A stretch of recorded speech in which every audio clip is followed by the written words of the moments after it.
Hey guys, it's Saisha and welcome back to my YouTube channel.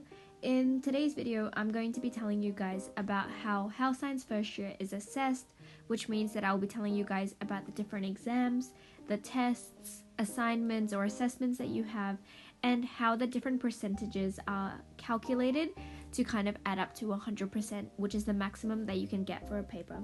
But before I begin, just a quick reminder, I am selling my notes, so if you are interested, head on over to my Instagram and DM me and I'll give you more information over there.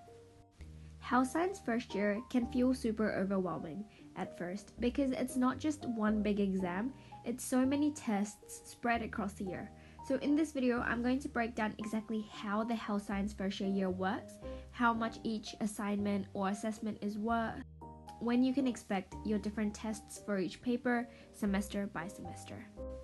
So the big picture of how the health science first year is structured is it's split into 2 semesters, and you take 4 papers in semester 1 and 3 papers in semester 2, and these are your core papers, as well as an optional 8th paper if you choose to do one in semester 2. Each paper is generally assessed through a mixture of tests, which are called progress tests, as well as lab/assignments. I like to think of them as like together because they're kind of lab related assessments, and a final exam. Both HUBS191 and HUBS192 are structured exactly the same, so I'll explain them together. So in terms of the assessment and percentages, obviously it adds up to 100%. What you have first is a progress test, which is worth 8%, and then you have another progress test, which is worth 12%. So together these are worth 20%. You also have a finals, which is worth 70%, and it's kind of just called your final exam. So obviously if you're doing the math, you're like, wait, this only adds up to 90%. So where's the remaining 10% coming from? So what actually happens is you have 5 labs for pretty much each paper, HUBS included, and showing up to each lab pretty much means that you can get your 10%. So each lab is worth 2%, and pretty much all you have to do is you have to show up at the lab and kind of, I guess, look like you're doing something. And the lab demonstrators, the people that are in charge of running the labs, they will just kind of sign your book, and you will just scan your student ID, and that just shows that you showed up. And just by showing up, you can get the 2%. So this is really simple in terms of getting that 10%. It's almost like a free 10% if you think about it. In terms of the timing of the progress tests, the first HUBS191 progress test happens around the 29th of March. That's the date that it happened for me, so it would be very similar for you guys as well. So that is before the first mid-semester break. And then the HUBS191 progress test 2 happens around the 17th of May. In terms of HUBS192, first progress test happens around the 16th of August, and then the second one happens around the 4th of October. So again, before the mid-semester break and after the mid-semester break, quite close to exams. So the way that the hubs kind of do it is they kind of like to ease you into university. So the first test that they do is only worth 8%, and then the second one that they do quite late into the semester, so it's still before the final exams, but barely like 2 weeks before them. So it's still really close. So that's the timing of the assessments. The labs are spread across the semester, so they happen on a fortnightly basis, and the final exam happens at the end of the semester exam period. The final is worth 70%, so HUBS is very exam heavy, and the progress tests are kind of mainly there to force you to keep up and like kind of give you feedback before the finals. Both the progress tests are multiple choice questions. There are only like 25 multiple choice questions for each of them, so they're only about 30 minutes long, and you get the opportunity to do a practice essay at the end of each one, which is not examined. So it's definitely useful to have those tests before going into the final exam. So next, I'll break down CELS 191. So in terms of the progress test, you only have one for CELS, and it's worth 20%. Again, the final exam is worth 70%. And in terms of the labs, you don't automatically get the 2% just for attending. So after each lab, you have to complete a LAT, which is called like a lab assessment task or something. And your LAT, pretty much that assessment after your lab score, determines how much of the 2% you can get. So just a random example, but let's say the lab is worth 2%, right? And the LAT maybe had 6 questions and you got 3 of them right. So you essentially got 50% on the LAT. That means that you will only get 1% for the lab. So your theoretical maximum that you can get for the entire paper would be 99%. So that's kind of what happens. But the great news is for CELS 191, in your LATs, you're allowed multiple attempts. So you can keep reattempting to like do the LATs until you get the score that you desire. So maybe you want to get full marks. Keep reattempting until the set due date comes by. And so I would definitely recommend putting it into your calendar, just kind of like a reminder each week that it's due at like Friday 5 p.m. for example, and just making sure that you do it. What I would recommend is doing it immediately after your lab. That's what I did, and I would just do it immediately then and make sure that I got the grade I wanted. That's just because I don't want to kind of, miss out on a free 2%, because every percent counts. In terms of the timings, again, the labs are spread across the semester. The final exam happens at the end of semester exam period. And in terms of the progress test, my CELS progress test was on the 16th of April. So yours would be quite close to that as well. And me, this was right before the mid-semester break. CHEM 191 is pretty similar to CELS. Essentially what happens is you have one progress test, which is worth 20%. Again, you have a final exam, which is worth 70%. And you have 5 labs, up to 2% each, so you can get 10% maximum from your labs. Again, each lab requires you to complete a LAT afterwards, or LAT, to earn the marks. And the maximum you can get for each one is 2%. So your LAT score is kind of dependent on the number you get correct. So for example, if you got, again, 3 out of 6 on a CHEM LAT, then you would get 1% for that. And so the theoretical maximum that you can get for CHEM 191 would be 99%. With the LAT attempts, what's annoying is you don't get like infinite number of goes. You're only allowed 3 attempts, and after your 3 tries, your best score is the one that counts. So that's a bit annoying. In terms of the timing of the progress test, for me, this happened on the 12th of April. This is also right before mid-semester break. So essentially I had my CHEM test and then I had my CELS test. So it was a little bit chaotic during that time. Again, the final exam would happen at the end of semester exam period. The next paper I'll tell you guys about is Physio 191. Again, it only has one progress test, which is worth 20%. You have 5 labs, and so the maximum you can get from those is 10%. And then you have the final exam, which is worth 70%. The labs are paired with the LATs, so each LAT kind of determines your lab percentage. And again, it's capped at 2%. With the physics LATs, they're a lot longer than the other papers. However, again, you're allowed to have multiple attempts. And you can keep retrying until the final due date pops up, so that's really useful. Again, another thing that I just kind of wanted to bring to your notice is I found that the LAT questions were much harder than the questions that they ask you in the exam. So do not get frightened, do not get disheartened. Try not to use AI to solve the questions. If anything, maybe work together with your friends to kind of figure out how to do them.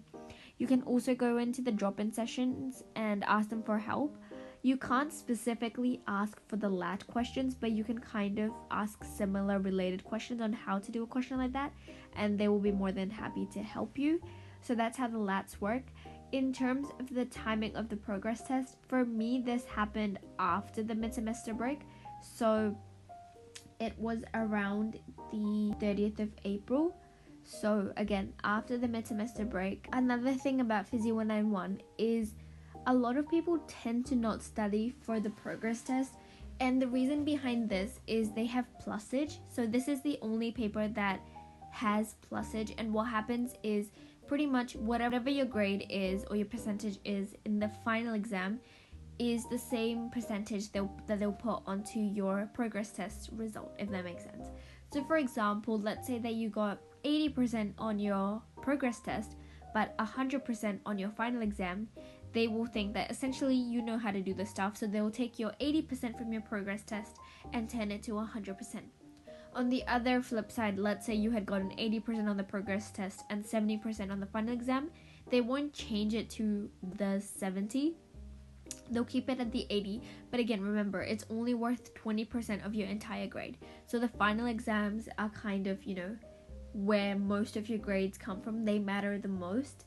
So I would definitely recommend that you study for both though, because your internals can help to buffer your grade, and if anything, it can help you feel more confident going into the final exam. And again, the labs are kind of free marks if you do the labs properly, so I would definitely recommend doing those. The next paper that I'll tell you guys about is BIOC 192, which is a semester 2 paper. Again, with this, you have one progress test, which is worth 20%.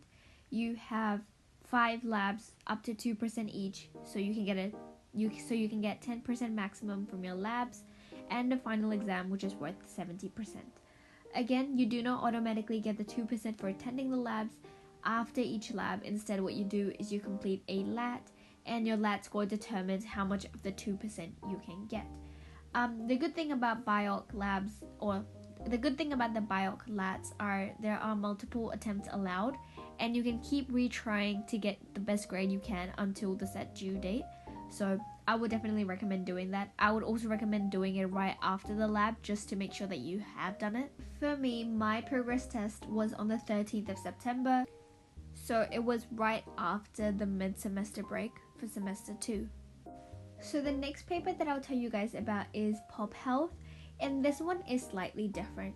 With this, what happens is you have an essay, which is worth 15% of your grade.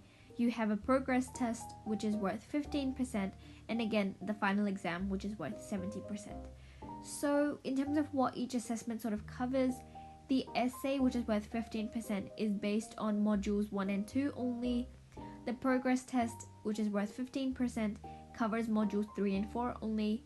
And the final exam obviously covers everything, but it is mostly focused on modules 5 and 6, since those aren't tested elsewhere. And the same thing pretty much applies for all the other health science first year core papers, because the thing is, if there's a lot of content that you learn, and there's not sort of enough occasions for them to test you on, so obviously you're not going to get tested on everything, which also means that they will not double test you on the same thing. So therefore, if something came up in progress test 1, it is less likely to come up in progress test 2, or if a topic was heavily focused in the first HUBS progress test, it would be less focused on in the multiple choice component in the final exams. So that's a thing to keep in mind. But that being said, you should still try to memorize and learn everything as if you haven't been tested on it before, because remember, there are always the short answer question sections and mini essays to write. So what I'll do is I'll quickly now give you guys a little example of the marks and how they sort of work, using Pop Health as an example. So let's say that you got 66% on the essay. That means that you get 66% of the 15%, which is equal to 9.9% toward your final grade. This means that let's just round that to 10%, and this means that you've lost about 5%. So even if you absolutely smash everything else, you got 100% on the progress test 2, you got your full 100% on your final exam, your theoretical maximum for Pop Health would be 95%. In terms of the timings, for me, the Pop Health essay was due on the 22nd of August, so it was due before the mid-semester break, and then the progress test 2 happened on the 26th of September, so it happened after the mid-semester break. Now I'll tell you guys about Stat 115, which was the optional 8th paper that I took. So Stat 115 is quite different to the rest of the papers. Essentially, you have 10 weekly assignments, which are all worth 3% each, so obviously that adds up to 30%. And then you have a final exam, which is worth 70%, so that's where your 100% comes from. In terms of how the assignments actually work, there are no progress tests in stats. They actually changed that in my year. So they changed that in 2025. In previous years, it was slightly different. So I'll tell you guys about what the new changes are. So there are no progress tests in Stat 115. Instead, you complete one assignment every week, and each assignment is worth 3%.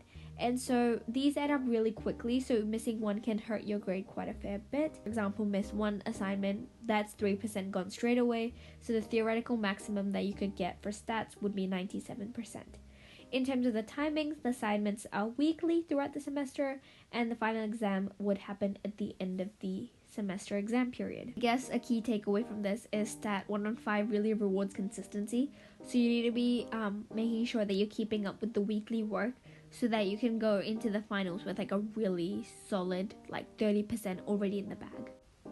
On the screen you can probably see a little table which shows all the dates and kind of when each of the progress tests sit and how much they're worth, so hopefully that is quite useful for you guys.